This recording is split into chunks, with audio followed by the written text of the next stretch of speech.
Chapter 11. Now King Solomon loved many foreign women. Besides Pharaoh's daughter, he married women from Moab, Ammon, Edom, Sidon, and from among the Hittites. The Lord had clearly instructed his people not to intermarry with those nations, because the women they married would lead them to worship their gods. Yet Solomon insisted on loving them anyway. He had 700 wives and 300 concubines. And sure enough, they led his heart away from the Lord. In Solomon's old age, they turned his heart to worship their gods instead of trusting only in the Lord his God, as his father David had done. Solomon worshipped Ashtoreth, the goddess of the Sidonians, and Molech, the detestable god of the Ammonites. Thus Solomon did what was evil in the Lord's sight. He refused to follow the Lord completely, as his father David had done. On the Mount of Olives, east of Jerusalem, he even built a shrine for Chemosh, the detestable god of Moab, and another for Molech, the detestable god of the Ammonites. Solomon built such shrines for all his foreign wives to use for burning incense and sacrificing to their gods. The Lord was very angry with Solomon, for his heart had turned away from the Lord, the God of Israel, who had appeared to him twice. He had warned Solomon specifically about worshiping other gods, but Solomon did not listen to the Lord's command. So now the Lord said to him, "Since you have not kept my covenant and have disobeyed my laws, I will surely tear the kingdom away from you and give it to one of your servants.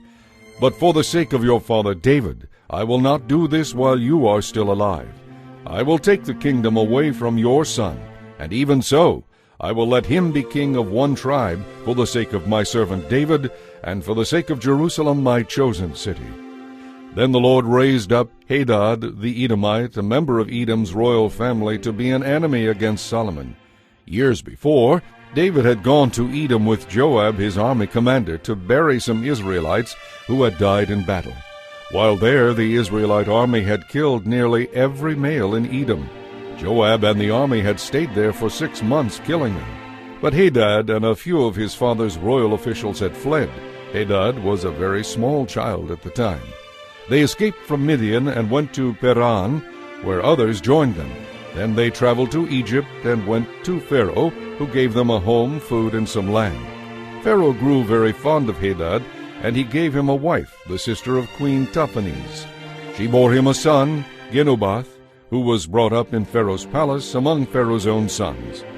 When the news reached Hadad in Egypt that David and his commander Joab were both dead, he said to Pharaoh, "Let me return to my own country."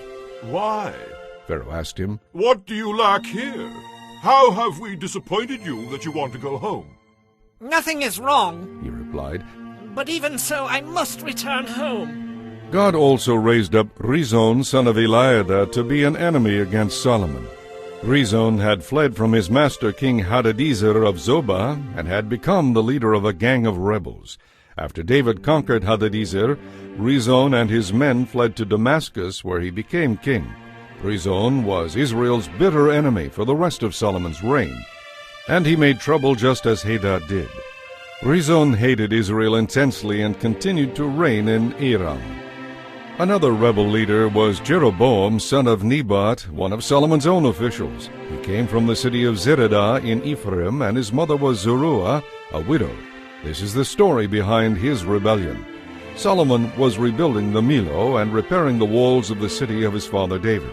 Jeroboam was a very capable young man, and when Solomon saw how industrious he was, he put him in charge of the labor force from the tribes of Ephraim and Manasseh. One day, as Jeroboam was leaving Jerusalem, the prophet Ahijah from Shiloh met him on the road wearing a new cloak. The two of them were alone in a field, and Ahijah took the new cloak he was wearing and tore it into 12 pieces. Then he said to Jeroboam, "Take 10 of these pieces, for this is what the Lord, the God of Israel, says. I am about to tear the kingdom from the hand of Solomon, and I will give 10 of the tribes to you.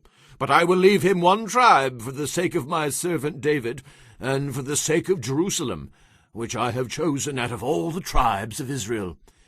For Solomon has abandoned me and worshipped Ashtoreth, the goddess of the Sidonians, Chemosh, the god of Moab, and Molech, the god of the Ammonites. He has not followed my ways and done what is pleasing in my sight. He has not obeyed my laws and regulations as his father David did. But I will not take the entire kingdom from Solomon at this time. For the sake of my servant David, the one whom I chose and who obeyed my commands and laws, I will let Solomon reign for the rest of his life. But I will take the kingdom away from his son, and give 10 of the tribes to you. His son will have 1 tribe, so that the descendants of David, my servant, will continue to reign in Jerusalem, the city I have chosen to be the place for my name. And I will place you on the throne of Israel, and you will rule over all that your heart desires, if you listen to what I tell you, and follow my ways, and do whatever I consider to be right, and if you obey my laws and commands, as my servant David did, then I will always be with you. I will establish an enduring dynasty for you as I did for David, and I will give Israel to you. But I will punish the descendants of David because of Solomon's sin, though not forever. Solomon tried to kill Jeroboam, but he fled to King Shishak of Egypt and stayed there until Solomon died.